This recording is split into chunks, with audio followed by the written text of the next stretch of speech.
জয় গুরু। ইষ্টপ্রাণ দাদা ও মায়েরা, আজ শুভ শুক্রবার 29শে আগস্ট, শ্রী শ্রী ঠাকুরের 138তম শুভ জন্ম মাসের আজ দ্বিতীয় জন্মবার, দ্বিতীয় শুক্রবার। আজ শ্রী শ্রী আচার্যদেবের এই অমৃতময় কথাগুলি জেনে নেব।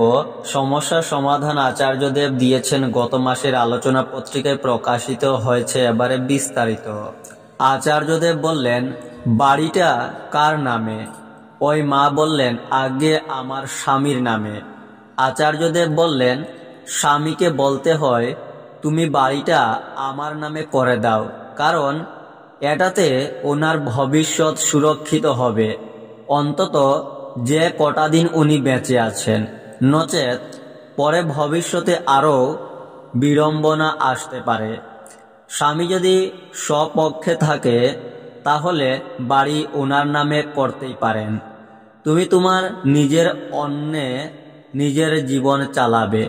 বৌমার সাথে মতের মিল না হলে তাকে স্বাধীনতা দাও, থাক সে তার মতন।